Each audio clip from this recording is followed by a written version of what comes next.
It's the Almost Perfect Podcast. Welcome to the Almost Perfect Podcast, a celebration of fuck-ups, failures, and falling flat on your face. This is a podcast that believes you can learn from experience, but that experience doesn't have to be your own. Hi, I'm Bob Perfect, and I'm a functional fuck-up. Let's learn from somebody else's mistakes. And today we are learning from Sipho The Gift. Now, Sipho is a musician whose foundation is hip-hop, but definitely dabbles in multiple different genres. And yeah, he's an independent artist, someone who I've watched grow for quite a few years now. And it's been cool to see him steadily gain traction and iterate and get better at his processes and get better at his rollouts and really, get better at his music even. So he's someone who I've enjoyed watching grow, and I think he's really starting to come into his own at the moment. And I foresee some pretty big things coming from Sipho in the relatively near future. So you definitely need to look out for him. He's a bit of an introvert. We get into that. He talks about his anxiety over performing live, or at least the lead up to shows, and how it's a bit different when you're actually performing. But I definitely get that. I know what it's like to, it'd be the week of a gig and just be thinking about it the entire fucking week and how that can get to you sometimes. So we get into that. We get into, the way he does things on his own and the way he's learned to navigate the business side of the music business. And how he's just steadily getting better at all of those things. His new track coming out next week is called Dark Matter, so look out for that. We discuss it a little bit. Yeah, it's not exactly what I thought, but I'll let Sipho describe what it is to you in just a little bit. Of course, I gotta let you know that this podcast is brought to you by you. That means you can support it by going to patreon.com/almostperfect, where you can subscribe for as little as $1 a month. You'll get sent some stickers, and you'll be able to find out guests before they come on. You'll be able to ask them questions and just be a little bit more interactive with the whole vibe. So if you really dig what I'm putting down here, you can go on over there. There's also some big news coming that I'm going to be dropping there probably same day this is coming out. So you can, if you're a patron, you'll know about some big news. It's big news for me. It's like merchandising, I get to make more money off of you, hopefully. So we'll see how that all goes. So that's the thing. That's the pitch. Fucking enticing. I know. Patreon.com/almost perfect. And I got vaccinated, motherfuckers. Got my first jab. I puzzled quite a bit. I was running around Musgrave area. I went to like Clicks and Discam and fucking all the different pharmacies, but they wanted me to wait and sign up and all that. Until eventually I heard that Nazareth House up at Entabeni was doing vaccinations with walk-in vibes. So I made my way up there, walked in, did the things, got microchipped, as everyone says. And man, we're halfway there, living on a prayer, and we'll see how the whole thing goes. It didn't affect me that badly, like a little bit sore. Other than that, no real issues. I know some people have had it worse, but I guess maybe having COVID helped. Maybe I already got some antibodies. I don't know. I'm not a scientist. Do not take podcasters' opinions on science seriously, pretty much ever, unless they're actually scientists who are podcasters. But if it's me or if it's Joe Rogan, maybe don't listen to us. You can be entertained and you can go, that's an interesting thought. But just know we're talking out of our asses. Speaking of talking out of my ass, I'm going to be doing a radio show. Yeah. The Other Radio is a rad online radio station, which you can check out just by typing in The Other Radio on the internet. And they've got a bunch of different shows. I really enjoy Fables with Jables when JBS puts out that fun little trip. You just go check it out if you haven't. Who else has done some cool shows? I've enjoyed Robin Third Floors on their show, Coco and Ree. Who else? Rose, Stuff Pup. I mean, most of these people have been guests on this podcast.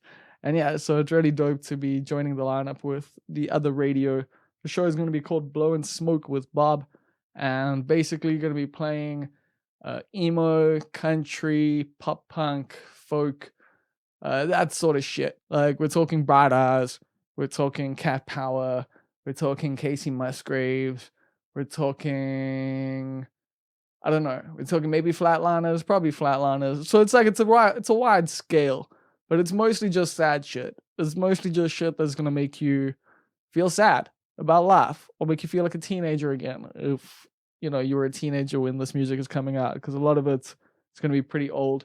Although, yeah, if you're a South African band or a South African musician who makes guitar based music, hit me up. Bob at Almost Perfect, Dakota's us. Send me your music. I'd dig to give it a listen and maybe include it in the show. So that's a thing. What else? Oh, yeah, CM Punk. CM Punk has returned to wrestling. It was glorious. I stayed up until fucking like 7 in the morning because it's happened at like 4 in the morning, but then obviously gotta then stay up to watch all the stuff that happens after, and all the reactions and everything. But well worth it as a wrestling fan, as someone who just gets some joy out of this silly theater that is wrestling. Yeah, man, it was everything you could want. It was perfect. Every wrestling fan who digs CM Punk has just been going, that was fucking perfect. So I'm glad I got to witness that, and now we get to see where it goes going forward. And I'm actually writing an article about why I love wrestling again for the website almostperfect.co.za, so that should be coming out sometime next week. And I'll get into what this all means for those of you who have no fucking clue who CM Punk is, or why the guy that lost at MMA is a fan favorite, or yeah, whatever your opinion is. Maybe you just think, oh, wrestling is fake. And it's like, no, it's not. And then other people are like, oh, it's scripted. And it's like, kinda, depending on where you are. So I'm getting into all of that in an article that's already like over 1,000 words. So we'll see where that goes. But as you can tell, it's quite cool to like be able to fucking enjoy something that you enjoy again. WWE sucked all the fucking joy out of wrestling for so fucking long that it's good to be able to have some fucking fun again, and especially in such dark fucking times, just such relentlessly fucking, it just never fucking ends. So hey, some fun escapism, and let's see where all of that goes. Cool, so that's it. That's the intro. It's time for me to now shout out all the rad motherfuckers up at the titular titles tier over at patreon.com/almost perfect. Now, as you very well fucking know, this is a $10 tier. This is the top tier. It is a tier where you get to pick your title right here on the Almost Perfect podcast. You get to become a part of the cast and crew. And every single week, I say thank you to King Julian. Shout outs to you. Shout outs to Riz Ventura, who is, of course, the director of purchasing. Shout outs to our executive producer, Stephen Olivier. Shout outs to Rousseau, who is the chief sales officer of Subtle Heresies in the Greater Overberg region. Shout outs, of course, to our key grip. There's no grip finer, no grip more key than Neil Green. Shout outs, of course, to our weasel who has no pants. That is Tyron Love. Shout outs to Karan Slemon, the Almost Perfect hedge fund manager. Shout outs to Vishendra Naidu, who is our spiritual advisor. Shout outs to Karan Chetty, who is the assistant to the regional manager. Shout outs to Kath Jenkin, who is the inevitable ruler of the universe, and Queen Swifty. And then, of course, lastly, shout outs to our anonymous benefactor. Now, the clue for this week, and for those of you who don't know, basically, there's a motherfucker who's giving me money, doesn't really want people to know. But if you can guess who that motherfucker is, I'll send you a pack of stickers. That's it. It's that simple. You'll get a nice little handwritten letter, some stickers, and I've got to tell you a clue every single week. So this week, the clue is they are from Richards Bay, I think. Pretty certain. Probably. definitely lived there for a while. So that should that should narrow it down. Not many people from Richards Bay are there. Uh, yeah, I'm not gonna do that comedian thing where we, get classist and shit. Especially not since I'm from fucking Mbilo. I can't be talking shit about other people's, where they grew up. It's like, yeah, no, we're all in the muck and the mire together. Cool. So that's kind of it. That's what I need to let you know. Oh yeah, also you can support the podcast by buying mugs. They're 100 Rand each. They are made by the Print Room Durban. 10 Rand from each sale goes to Sasonke. Sasonke is an organization by sex workers for sex workers who are working to decriminalize sex work, and you can check them out over at sasonke.org.za. Here comes the Almost Perfect Podcast with Sipho The Gift. So how are you living, Sipho The Gift? I'm living pretty well. I'm trying to be as zen as possible, as focused as possible, and yeah, just concentrating on the people that matter the most, family, friends, and yeah, doing the utmost to be creative and expressive in this time. Yourself? Yeah, I feel you on that. Like, definitely trying to be on that Zen wave as well. Like, that's the thing I've gained from this pandemic, is basically just learning all about that sort of stuff and like trying to implement it into my life and trying to just go with the flow and, you know, not be judgy over my thoughts and all of that kind of shit. Yeah. Are you like, when you talk about Zen shit, are you like actually talking about that sort of thing, or what do you mean? I mean, I won't claim to be a kind of expert or anything, but I don't know, this pandemic has kind of forced people to concentrate on stuff that's most important. So that's why I mentioned family and Yeah. things that bring you peace. Do you get what I'm saying? So I usually start my week by like writing down the most important things to me and the most important people to me. And I just think about how I can bring value to them and how I can best be valuable to them and be a blessing unto them. So I don't know if my Zen is quite as like deep or like textbook as that, but I just try to focus on the things that bring the most peace in the most efficient kind of way. Also health wise. So I try to eat as healthy as possible, as little as possible. The one thing I can't get right is sleep, but I guess that's just the curse of the creative, I suppose. Yeah, although I've been quite lucky lately. I've been using this app called Headspace. Yeah, Like, no, they're not like not a plug, like, they're not paying me or anything, but I've actually found the doing the meditations before I go to sleep to be very useful, because you do this whole thing where you breathe and yeah. you let your thoughts go and all of that, and then they make you like count back from 1,000. And I promise you, like, you're not gonna get to one. So yeah, I've been finding that to be pretty useful for the sleep thing over this last week. And just in general, like just trying to get in touch with that sort of vibe. Like, I'm with you on the health thing, but like Yeah, health is such a broad thing as well, because it's food, it's exercise, and it's also just like, yeah, getting your thoughts in order and getting your exactly. getting your brain working right. Speaking on Headspace, I tried that, and there's another one called Calm. I don't know. Yeah. I just couldn't get into it long term. I think it's because I know that it's an app and I can switch it off whenever I want. So I couldn't declick that part of my brain. Um, so I ended up just using like CBD infused like things, and every now and then I take some CBD just before bed to kind of mellow me out because my mind runs like at night, and sometimes I can't sleep. So Yeah, I use CBD infused things, but that's called weed for me.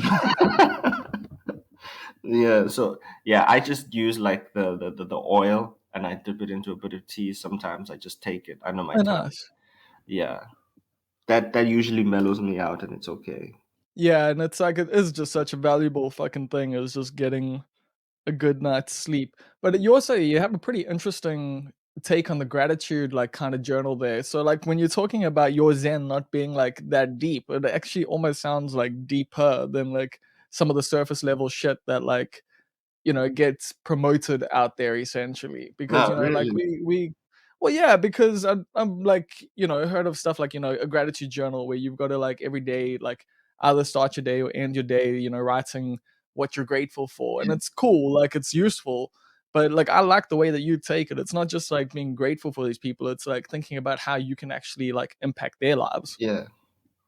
I mean, I think it's just when you put it that way, my main thought was trying to be as intentional as possible because, like you said, being thankful in that kind of surface level way can become like a repetition kind of thing, like a recitation. You just say it, like a prayer you say before you eat, kind of thing.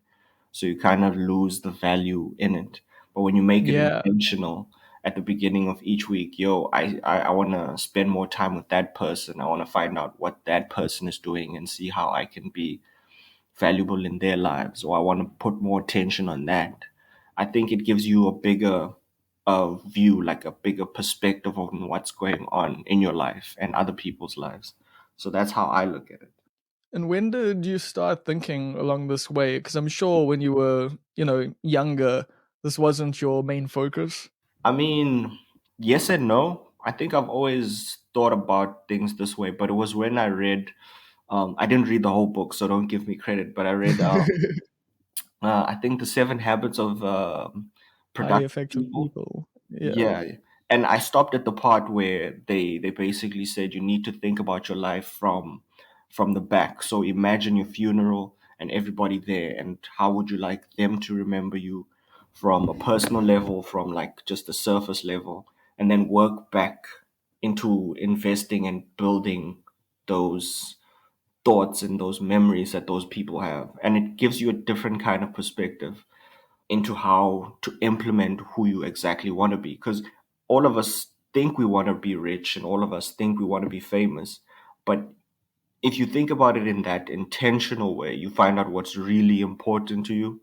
And then you can really start to invest into it and find out, oh, snap, I really don't want the same things as other people.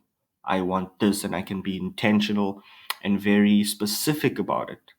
So that's when it clicked for me. Damn, yeah, that sounds like you're on a similar journey to me because like I'm totally with you there. Like the whole money and fame thing, it's like not yeah, it's not what I want. Like I want some money and I want, some amount of an audience and then I'm happy. Like Yeah, I'm not too I don't want the problems that those people have, man. Like like I see like what happens if you get famous and I see like what happens when you get rich and like just all the shit you got to deal with is just I'm so exactly. chilled. I'm so happy with my life now in a lot of ways. And so it's like I just want this, but a bit more. Like, Yeah. And speaking on that, actually, I was looking back because sometimes we forget to look back at people exactly at who we are. I was thinking back to a lot of interviews I used to do when I was starting out, and people would ask me, "Yo, where do you see yourself in the future? What kind of artist do you want to be?" And I'd always mention I want to be an independent artist who's in charge of my supply chain. So from creating the music to distributing it to deciding how it looks, deciding on the sonics, and being in charge of my merchandise, being in charge of basically how people perceive me, and basically being your own business on a small level, having an audience that you cater to. And sometimes I get, what's the word, distracted by other people's successes. But in bro, that yeah. moment, I had to reflect that I had done every single thing that I had wanted to do at that point as a kid. So I had to be a little bit grateful for everything that I'm doing right now, even though it's not on the biggest scale. But I mean, it's it's getting bigger. Like yeah, I see like your growth, especially like in this last year. I would say you've become more known to the public. Like I've known yeah, about your work for a long time. I mean, I remember Stambelo wrote about you for Durban is Yours, and that was like years ago. So yeah, I've followed your stuff for a while, but it seems like this last year, especially, you've really taken a lot of care into the packaging and into the yeah. rollout. So yeah, what have you learned? How did you do all of this? Because it seems like it's starting to work. I don't. I just started to. Well, it came with a conscious decision. I really didn't like how I was sounding on other people's mixes of my music, so it started with an intentional decision that I want to learn how to mix and master my own music, Okay. so that I could dictate exactly how I sound, and that expanded into, yo, I want to plan out these rollouts very, very carefully. I'm lucky enough to have known a lot of people in these spaces, so I can reach out to journalists, I can reach out DJs, I can reach out to playlisters and plan things out very carefully.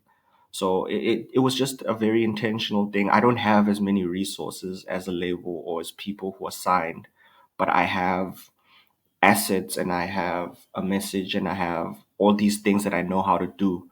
So it was just me taking stock of those things and then steering them in a very intentional kind of way. So I'm glad that it comes across because that was the intention.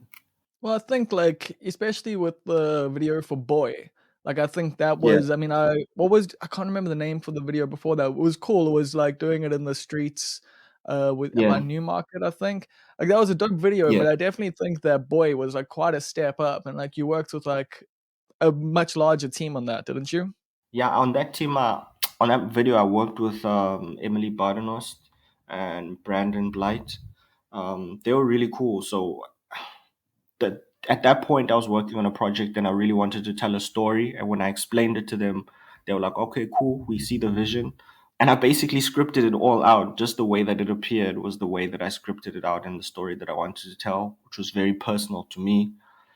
And it was something that I always wanted to do, something like really cinematic to match the music. Because when I make the music, to me, it seems very, I don't know, it seems as cinematic Do as you any imagine movie music you'd see. videos in your head? Yeah. I try like for each project I do, I try to make the beginning seem like the intro to like I don't know who has the best intros in the music. I mean in the movie game. You'd probably say Tarantino or somebody like that. Or I mean off the top but probably, yeah.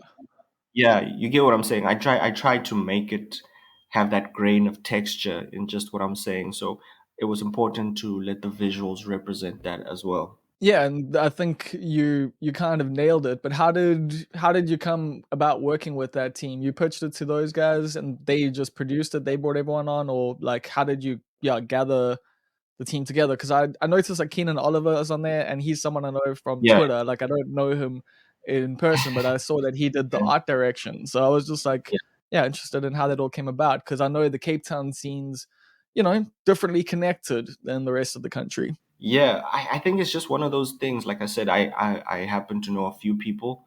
So I wanted to work with Emily like years back when she was like, I think she just done a video for Nasty C, but she wasn't that big. And like Oh, I snap. saw her photography and yeah, I thought it was really, really amazing. So I hit her I'm up at the writing her name time. down. Yeah, Emily, she's really big now. I think she's based in could be based in the States, I don't know. But she was really doing cool photography and I reached out to her, but it didn't work out at the time. But in my mind I bookmarked I'd always wanted to work with Emily. So when I was working on Boy, her photography made sense because it had such a rich texture and tone to it. So when I spoke to her, she was like, okay, cool.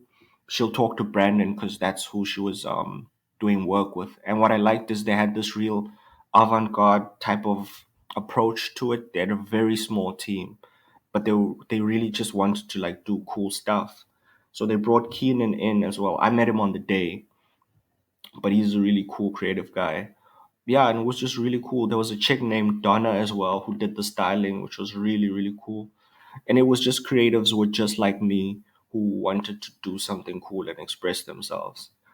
So when I gave them the script or the storyboard, they didn't even change a thing. They were like, this is perfect. Let's go ahead with it. And that's how it came about. Dope. And your next track and your next video, Dark Matter, because you've put out a snippet of the Yeah. song, and yeah, it seems like there's a bit of a dark vibe to it in a lot of different ways. So what's happening there? Yeah. Yeah, where do I begin? Well, Dark Matter is a play on the concept of like Steve Biko's Black Consciousness Movement, but I didn't want to just Okay. call it Black Consciousness Movement because I wanted it to have an interesting wordplay perspective. And I Yeah, I wanted dig to that. be interesting for like the newer generation. So it's about having a black consciousness mind state within this new generation. And yeah, it's not really a video, it's just a in studio performance. When I Okay. have the budget, when I have a budget for the visuals I want to do for that, then only will I be able to shoot a video, because I'm very intentional on how I want something to look. And if it can't look that way, I'd rather not do it. That's fair, but then as an independent artist, how do you manage that, you know? Like, are you saving, money from sales and this and that, or what's the process of getting this stuff done? uh, I've had to learn to be creative. So I started selling merch like very small scale. I decide on a budget that I need. Let's say I need 50,000. So I decide, okay, cool. I'm gonna set a target for the number of hoodies that I need to sell, and then I just start selling hoodies, which is what I'm doing right now with Dark Matter. There's merchandise that you can get on the link as well, and we're building for the next project. So that's how I do it basically. I use music as an advertisement for more music, if that makes sense. Yeah. Yeah, yeah, I yeah. get that. And did the pandemic accelerate this? Because obviously not being able to perform live must have had an effect, or like is live what's it actually like in Cape Town before the pandemic, I guess is what I should be getting into, because I don't know what your guys like live scene is like, especially when it comes to hip hop. So were live gigs like something that were livable, or was it still a hustle? I mean, it's always a hustle, but I think I'm absolutely the worst person to ask, because I don't know. I'm kind of like a hermit. I don't perform that much. So gigging was never like my primary source Okay. of getting money. But I've seen people start to do shows since like 2 months ago. But before that, it was really tough. The only people who were moving around were like house DJs. But ever since then, I've seen some hip hop guys put on small shows just to get people used to the idea of coming out again, because there is that angst that Yeah. people still have. But yeah, Yeah. So you haven't been like chomping at the bit, because like I'm now like it's been over 2 years. Well, it's been nearly 2 years since I last did comedy, and like I'm like now that I've been partially vaxxed and I'm gonna get fully vaxxed soon. yeah. I figure we can start doing like small shows and stuff again. So you're not feeling any of that? Not necessarily. I've always had a weird relationship with shows. I love shows once I'm in it, but I hate the hassle of preparing for a show and getting my head around the show. Like, I even made a song about it once. I figured out that I have anxiety. Like, I'm the worst person to be around from the time a show is announced to the time the show actually happens. But when the show is happening, I'm the best person to be around because I love the energy. But I hate thinking about shows, and I hate doing shows, which is weird as an artist.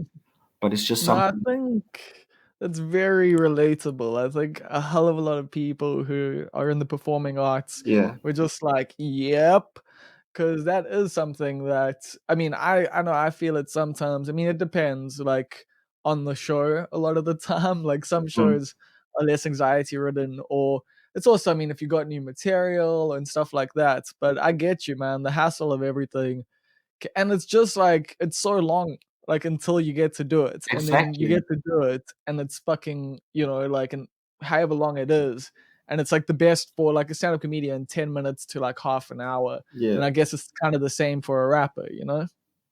I almost wish nobody would tell me about the show until like 2 minutes before I have to be on stage. So I'd go on about my life, and then like, oh, Sipo, peek behind this curtain, please. And then when I get there, there's a mic, and then like, okay, cool, sing a song. That would be almost perfect, because I hate thinking about shows. That's amazing. Yeah. I always thought I was weird for like the way I feel about shows, because that's how a lot of people make a lot of their money. And for me, I'm cool with it. I'm cool without it. It sounds weird, but there's just an anxiety I have that comes around the concept of shows and doing shows. If somebody wants to organize a show and book me for it, perfect. But organizing my own shows is just a struggle, which I know is a bit of backward thinking, but that's just how I feel. Yeah, I get you, man. Especially as like an artist where you've got to like ask people to put you on Yeah, and apply for things and like that shit's also like just tough on the ego because like most promoters are fucking idiots like who don't really have like good taste anyway. Like there are exactly. some that are very good at what they do and like the problem there is like they're booking really good acts, so to get in there can be very difficult as well. So I get it, man. Like I totally get it. Yeah, and you mentioned something about the Cape Town and the clicks, which is another thing that I'm not really like well versed in because, like I mentioned, I'm pretty much a hermit, and all the people that I work with, I have really cool relationships. But shows and getting around usually requires a lot of socializing, getting to know people, going out to a bunch of stuff and being seen, which isn't really my strong suit. For the most And part, I blowing smoke up asses, that's yeah, like of for the most clowns. part, Yeah. I stay in my lane. I do what I do. I sell my merch. I produce my music, and I know who I know, and that's how I move. So would you say you're kind of like a product of the internet then? Because it does seem like your career is possible because of how connected we are through the internet. Yeah, You're allowed to do this as an independent artist when before if you wanted to be a hermit like, type, you would have had to be the most famous like musician in the world, you know? yeah, exactly. I was just explaining this to my wife the other day. Like I'm a product of the early internet. I remember setting up a Tumblr page and like editing Yeah. like strenuously and trying to get it just perfect and trying to be on the next wave. That's what I come from, and like connecting to people through the internet, and it's just amazing, and it's testament to like how great the internet is that a person can build something purely or mainly off the internet. Because a lot of the collaborations I have are with people that I hit up initially just off the strength of the internet, like, yo, I like your music, and they're like, oh yeah, I've seen something, I've heard your name, I like your music, I like the quality, let's work. That's how it goes 95% of the time. And that's like so dope because it allows you to expand beyond just, your hometown essentially. It's like you Yeah, can work with people from all over the world. You can work from people in smaller parts of South Africa. Yeah, it really does open things up like quite a lot. yeah. I get a lot of like DMs from rappers and other artists asking me, yo, how did you do this, or how did you get somebody sent me a DM the other day asking how long did it take for you to get dope, and I did not know how to answer the question. But basically, what he was saying was he comes from a very small town and there's not a lot of opportunities. So he wants to know, how did I manage? And I was like, I don't know how to tell him, but I come from two of the worst towns for rap music. I originated from Kimberley, and Oh I shit. moved and then I moved to Stellenbosch where nobody knows any rap. Do you get what I'm saying? People Yeah. talk about wine and Yeah, socky. there weren't any Safas on the corner. Like Exactly, exactly. And I'm still here in Stellenbosch managing to produce music and like put it out to the world. But that's just a testament to how dope the internet is. It's the internet still has that power to connect people and like just but it's then actually, I think that was sorry for butting in, but like I just thought now, like the question he asked is actually still a pretty good one. Like, how did you get dope then? Because like if you're not doing it like on the corner with like mates and stuff and everyone trying to one up each other, yeah. like what is the process like for you? How do you get good at rapping? Is it just sitting at home like just practicing over and over again? Like, yeah, how did you grow into the rapper that you are today? I I don't even know how to answer that question. I think the main thing is that I'm obsessed with music, not just rap music. Like Yeah. rap music is cool, but I'm obsessed with music as a whole. Like for the past week, I've been jamming John Mayer's Sob Rock album till, bro, I'm obsessed with music, and Yeah, that's that dude can play guitar. yeah, yeah, yeah, yeah, yeah, yeah. So that's how it started. I started out playing guitar, and then I played the drums in high school. Then I played Oh, snap. xylophone. I played I played auxiliary percussion. So I was just obsessed with music as a kid. So it came naturally to write and produce music. And it's just constantly like being obsessed with it. I wake up in the morning, I watch videos on how to get better at mixing and mastering. I watch videos on who's releasing what music and how they're releasing it, what the best strategies are for like an independent artist. I mean, it sounds like homework, but for me, it's like an obsession. I just need to get better and I need to know how to do it. Do you get what I'm saying? Yeah, because I do very similar things. Yeah, Like, I study at the University of YouTube and have for many years. Like, everything I've done in my life is basically just through watching, videos and going, cool. So that's how that's done. yeah, Okay, let me try and do it now. And then, you fuck up a little bit and you practice and you practice. And I guess that's also the cool thing about being a hermit is that you're going to iterate quite a lot at home. exactly. You don't have to put stuff out. It's like, you don't necessarily, I guess, need that validation immediately, which allows you the time to get better and to just continue working on it. Yeah, exactly. Like it comes at a lot of people's annoyance, but I mean, I guess, I guess that's how you answer the question, how do you get better? You just keep doing it again and again and again. Like, um, yeah, I just keep writing music, keep making music. It's not for everybody, honestly, but you just keep doing what you love to do over and over again, chipping away and being very self-critical. Yeah, and just getting better, I suppose. So when did this all start? When did you, yeah, start getting into like? Because you said you started with guitar and stuff like that, but were you thinking then like I'm gonna be a rock star, or were you just like, yeah, this is fun, I'm enjoying this? What was the journey like? It was the most nonchalant thing ever. Like I used to like listening to pop radio on 5 FM, and then one day I just turned to my mom and I was like, "Yo, can you get me a guitar?" With no hope in the world, and she was like, "Okay, cool." And she got me a guitar, and That's dope. I just thought, yeah, I'm gonna write a few songs, like cool. I didn't even know you could put out music and release it to people. I just liked playing music. And then in high school, it was just playing music for the band. And it was only, I think, after high school that somebody told me, yo, you can put all of these songs that you've done together and release it and then have people listen to it. And I was like, but that doesn't sound like something I can do. But they were like, okay, cool. I'll show you how. I know a few people. I'll send it here and I'll send it here. And then that's actually how I first got into OK Africa. Oh wow. Yeah. So I did a freestyle, a pound cake freestyle for the Drake and Jay-Z song. And for me, it was cool because I liked it, but I didn't know any for everybody else would like it and everybody else would think it was cool and good.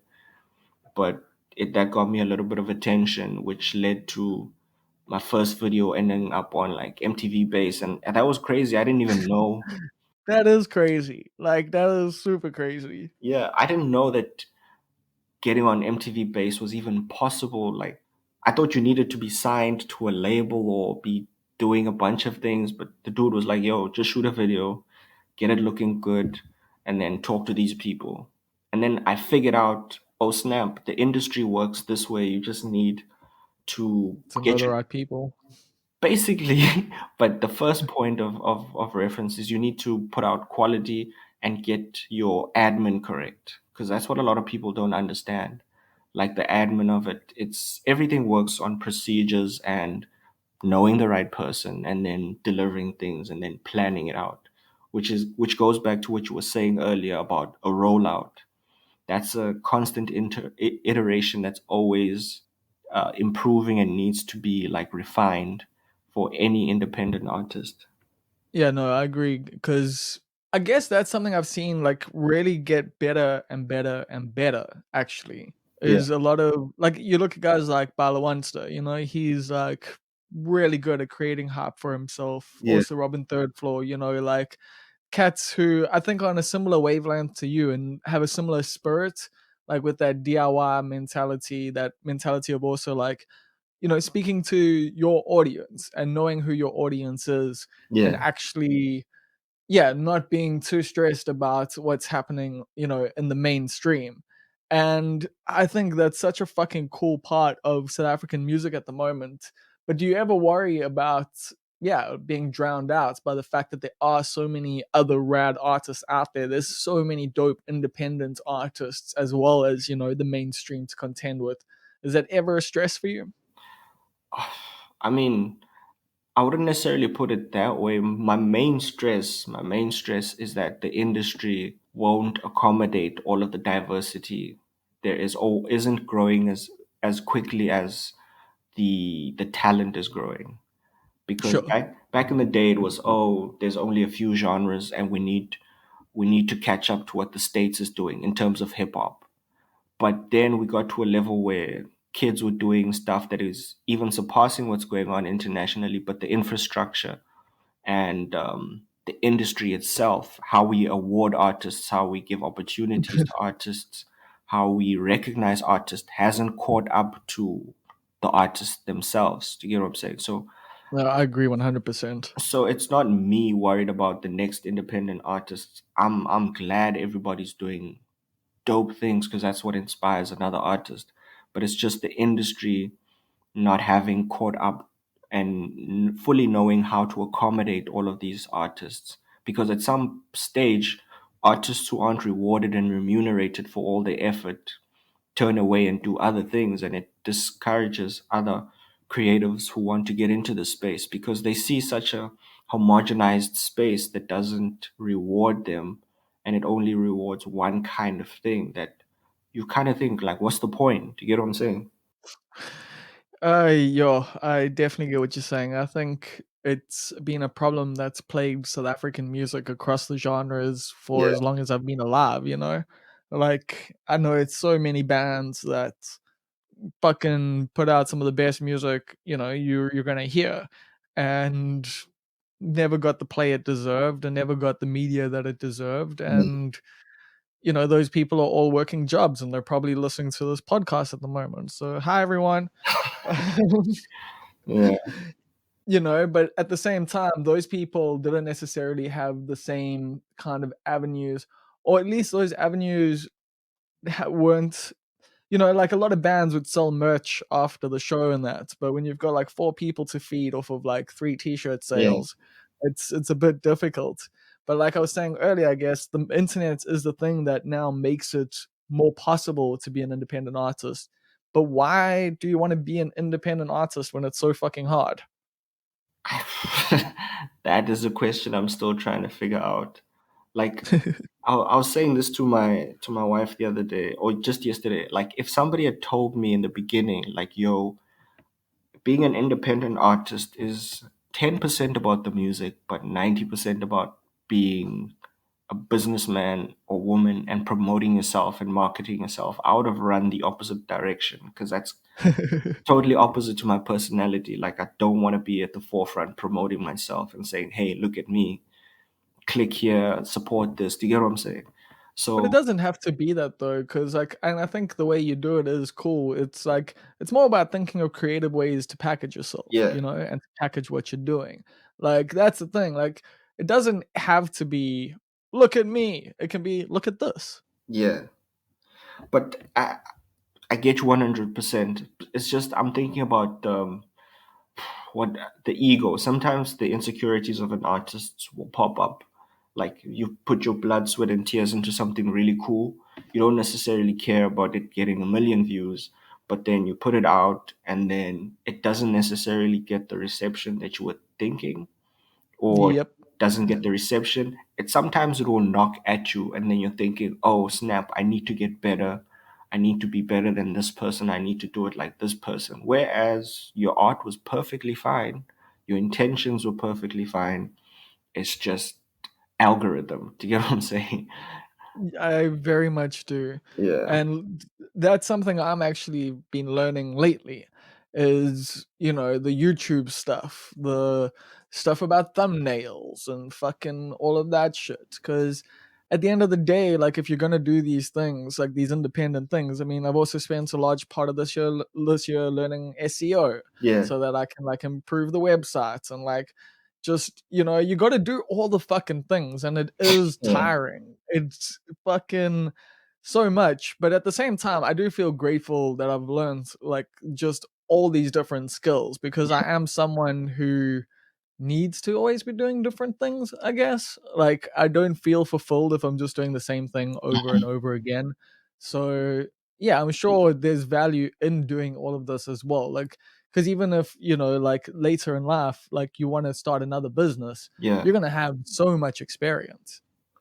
You're 100% correct. Like I look back and I think there has to be a reason I learned all of these skills. If not for myself, maybe for a different avenue, or maybe for other independent artists one day. I don't know where this is gonna take me, but I don't regret like having learned all of these skills at all, because I think it puts me at a better position to be able to express myself as a creative and give music to people. Because I think about music one way, but the way the people receive it is totally different. But the mere fact that I'm able to package it this way and deliver it to people is, I think it's immense for me. So I don't begrudge that at all, actually. Yeah, and I mean, one of the things as well is you can always constantly learn from, the response that you get, but you can't control, Yeah, like, how people are going to receive your shit at the end of the day. And also what happens a lot with artists is people, look back once, someone's like, really blowing up, they go and look back at the old stuff and they go, wow, this is also really good. And people don't, I don't know, you don't always get your flowers at the time that you deserve them. yeah, But if you keep at shit and you keep growing, you're just going to keep making better music anyway. And eventually people will catch on. And yeah. if they don't, well, you got to do what you wanted to do. Exactly. Like I take a lot of reference from like visual artists, because that's another thing I wanted to do in high school. People like Van Gogh or like Rothko, and a bunch of them only became like really, really famous towards the end of their careers. And these weren't people who were chasing like the glitz and the glam of immense fame, but they're some of the most world famous artists. And I'm sure they had to deal with the regular, I don't know, red tape of the art world. But Yeah, Van Gogh's life was pretty yeah, hectic. I don't want to go down that path. But my point is that like, to what you were saying, art doesn't always get rewarded like in real time, and that's something that as artists we need to understand. Like I had a friend tell me once, or he asked me a question. He was like, "Yo, do you really want to be rich?" And I was like, "Yeah, I'd like to be rich at that point." And he was like, "So why are you doing music?" So That is I such that's too real though, that's too yeah, real. I had to think about it, and it was like, "Yo, you do music. Music is a form of art, right? It's cool to make money off of it, but if your point is to get rich, then you should be a banker or like an investor or something. But like, you're not going to get rich off of music. It can be your passion, it can be your love, but don't try to put those intentions into music, because you're not going to get those results and you're going to end up polluting the end product." And I had to Yeah. check myself, and I was like, he's completely right. When you started out though, did you have some of that? Did you have some of that whole, like, "I wanna be famous, I'm gonna be rich," that sort Yeah, of vibe? I mean, of course, because unfortunately, that's all hip hop is about, the bravado, like Yeah. especially Like, mainstream. not your stuff, like, these days, but Yeah, when you started out, it was you were fully in that wave. I mean, there was a bit of delusion, because there was a disconnect with the type of music as I was making and the kind of intentions I had.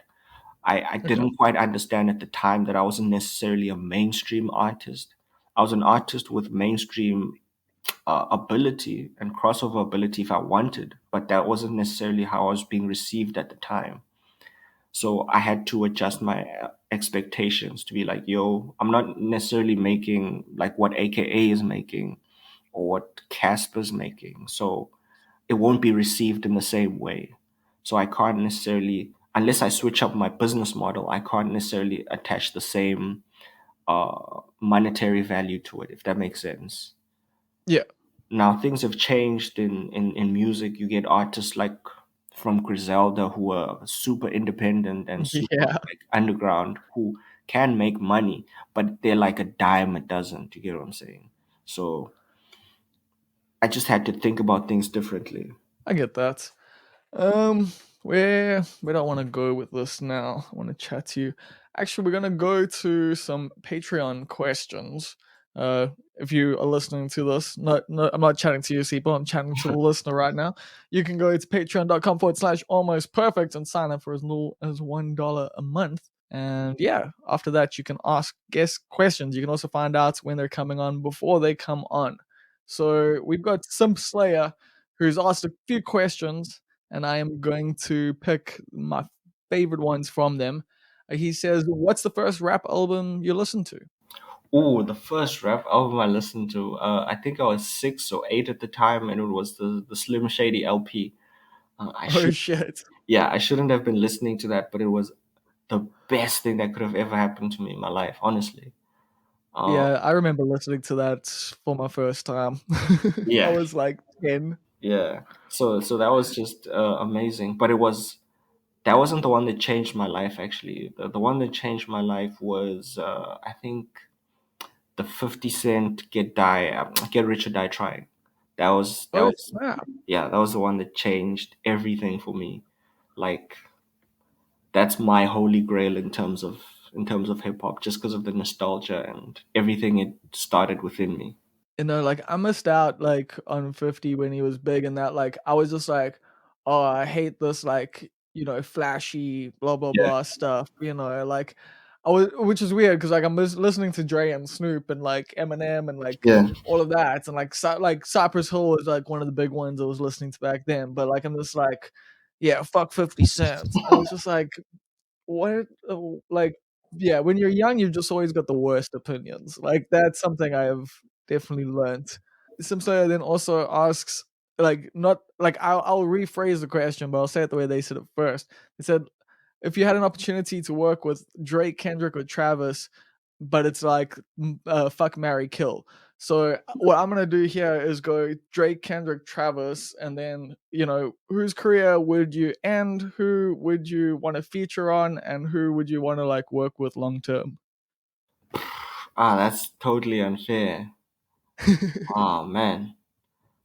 Okay, let's just take emotion out of it. I'd end Travis's career.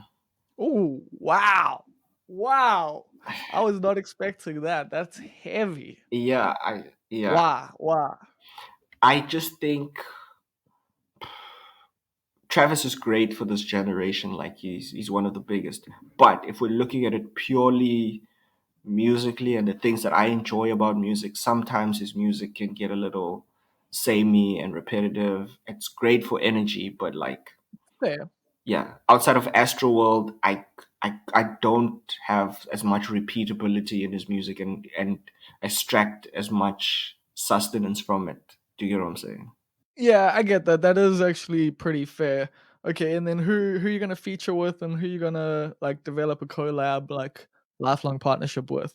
Okay, I'll feature Drake for the Drake starter pack. That's the number one route to success for some people. The Alan Makona route. Yeah, get your Drake feature and you climb your way up to the charts. So that one's pretty easy. And then Kendrick would obviously be the lifelong. I just think from an artistic point of view, there's a lot to extract from him.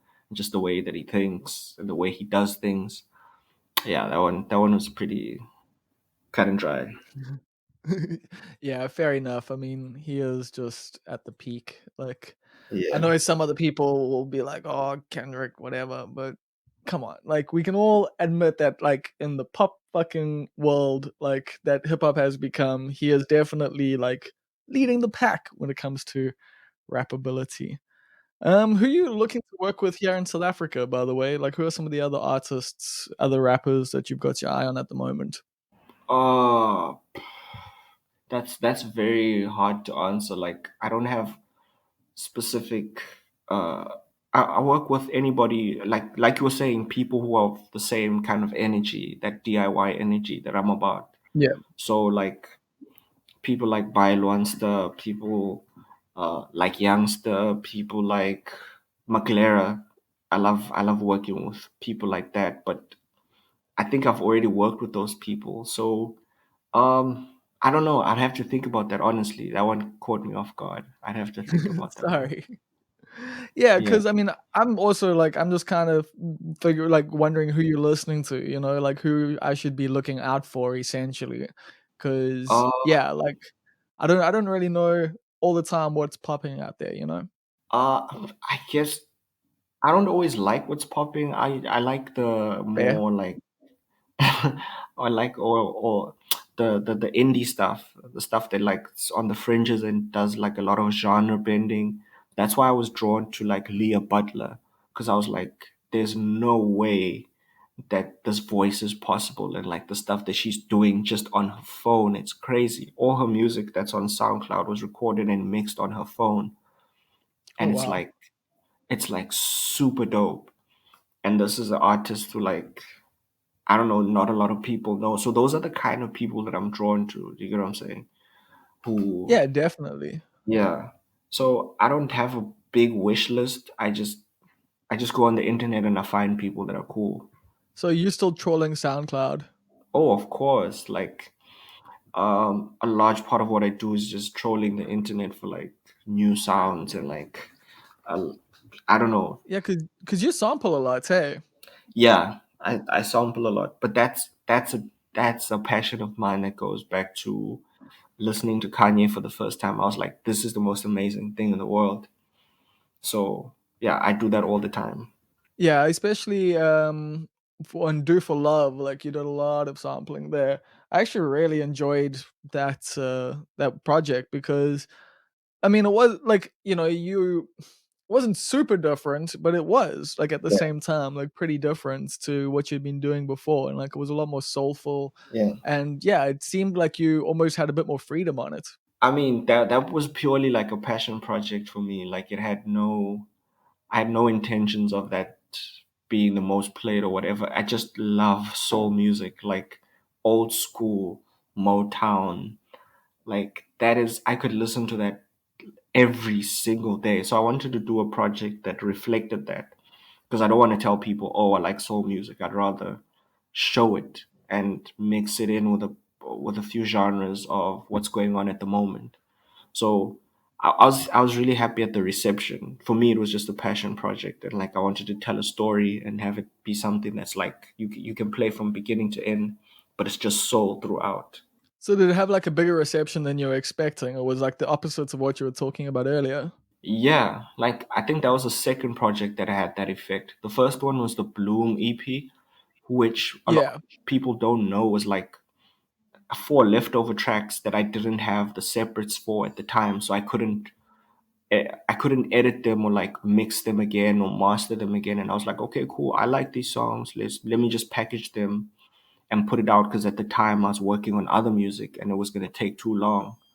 So I packaged it and called it an EP, and people really, really liked it. And I was like, okay, cool. These are some songs from 3 years ago, but if you like it, I love it.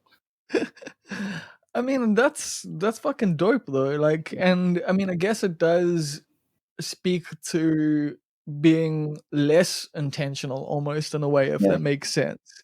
Because being able to just do things that feel right and just letting them be seems to be working out for you. Yeah. That's a lesson that I'm having to learn. Like sometimes I overthink the artistic process, and I forget sometimes that it's not about forcing people to listen to a project. It's about giving it to people and letting them receive it. And fortunately for me, for a lot of the time, my music is like left of center for a lot of mainstream hip hop people. So it already has the different tag on it. So I don't need to do much to it. It's just about growing the audience and giving it to more people. And have you seen that, like, you know, growing lately? Because I mean, I kind of have. I see your stuff's being shared a lot more. Yeah. How does that feel? I mean, it feels pretty dope. For me, it's always mind-boggling in terms of like people say the wildest things to you, like, oh, uh, people think I'm a new wave rapper, which I don't think I am. You just found me yesterday. That's the situation. You came across my music yesterday, and that's what it is. But it's always cool. Like that's what we do music for, to share it with people. So the more people who can get a hold of it and appreciate it, um, it's always amazing, because those aren't necessarily my metrics. Like I don't measure success by how many retweets I get, but if you can get 120 or 500 retweets, then it's all the better. Yeah, I mean, it's saying that it resonates with people, you Yeah, know? That's the thing. At the end of the day, like, especially as a lesser known artist, like, you know, when you get like a lot of retweets, it's not because those people know you, it's because they saw the work and were like, damn, this looks interesting, this looks cool.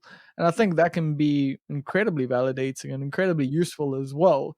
And obviously helps, you know, build what you're doing. yeah, But at the same time, I guess someone like you is probably you get more stoked when you see like the same person like retweeting yeah, something or like liking it or you know responding to something or those people who will just tweet out your song on a random Tuesday and like tag you and just be like this is my jam. yeah. So what's that like, you know, being on the receiving end of that? I mean, it's really cool, because you have to understand, as a creative, you live with something from the time that it's conceived in your head, and you see it throughout its processes. Like you conceive how to put it out to people, but people receive it instantaneously, and their thoughts when they get it is totally different to what you thought when you were giving it. So sometimes I forget that, and it comes alive in a different way when somebody says, "Oh, I heard this song. It really, really resonated with me because of one, two, three," and I'll be like, "Oh snap! I That wasn't the intention," or "Oh snap! You got what I was trying to say," because I see it one way because it's been living in me for years or for months or whatever. But you just got it, and in that instant, it resonated with you. That's really dope for me. Do other people's opinions of your music ever change the meaning for you like after the process? I don't know if necessarily change the meaning. No, no, no. I wouldn't say that. It's just it always is eye opening. It expands on the meaning, if I can put it that way. Sure. Because Yeah. I think of myself one way, but the way people reflect it back to me, it's like a mirror to say, "Oh, cool. People receive it this way. This is what it means to them." That's really, really dope. Like I had a song once called "A Father's Love," which was a deeply personal song about like the relationship that I have with my dad. And it was just me laying out my frustrations. And I'd never heard a song like that before. So when somebody else heard it and was like, "Yo, I have so much resonance with the song because I'm in the exact same position," to me, that blew my mind. It was weird because I hadn't had that experience with a rapper before, where somebody communicated what I was feeling 100%, and I could talk to them about it and have an exchange where we like shared ideas and talked about our journeys, but this person was getting it through my music. So that was crazy. Yeah, man, that's fucking dope. And like, yeah, I guess that's another testament to the internet is that Yeah, accessibility. It actually allows you to talk to people. It allows you to hear what they have to say and then communicate back. So it's like you're building on the mythos together, yeah, like when it comes to like certain like projects and certain songs. Damn. Like that's super fucking cool, man. Like it's so rad to be seeing you get just to this level now because I like that's the thing. I see you like really starting to like, you know, resonate with a lot of people. And I'm hoping to see, you know, you just grow from strength to strength. So thank you so much for coming on here today and for sharing your story. This has been such a dope chat. It's been super enlightening. Is there anything you want the people at home to know? firstly, thank you to you for having me. Like I said, I've always wanted to do this, but I was a little bit shy and I didn't know if I was quite at the level yet. But it's pretty dope to finally be doing this. um and in Quite t- at the level yet. I think you should go and look back at some of the guests here. Like, I think you're doing pretty good for yourself. nah, that was just me flattering myself. I think anything that I want people to know Oh yeah, I have two projects coming out. So the music that you're seeing right now is for a project. I'll call it a mixtape, but it's really an album that's coming Okay. out at the end of October. It's really really cool. It's called Legend of the Underground King, aka Low Tuck, and it features Youngster, ASAP Shembe, Tato Oh shit. Soul, Ifeli, and obviously Maglera Doughboy. And it's yeah. And then after that, I'll be dropping like an album. Yeah, I won't say too much about that, but I want to drop it at the top of the year. If not, then beginning of next year. Sweet. And then if people want to see you live, they're not gonna get to do that. On the rare occasion, maybe. Yeah, on the rare occasion, it'll probably be in Cape Town or Joburg. I might do like small intimate shows with like a few people. But I'm just not too sure about putting people's lives in my hands and organizing a show quite yet. But as more people get vaccinated, I think I'll get more comfortable with doing that. Yeah, I feel you there. That's my thing. I'm gonna be doing some shows, but you're gonna have to be vaccinated to come inside, Yeah. and we still wear masks and do all the things. And yeah, hopefully I don't kill anybody by trying to make them laugh. So yeah, man, thank you so much for your time once again. And yeah, I'm looking forward to hearing the full, like hearing Dark Matter in full, and then also hearing the whole mixtape. So I'll catch you soon, bro. All right. Thank you so much for having me, and I hope the listeners enjoy listening to this interview or this conversation and gain some knowledge from it. But thanks for having me. Sweet. Yeah, I don't think they would have listened all the way to the end here if they didn't enjoy it. So if they heard that, they did. Later, bro. Yeah, shut.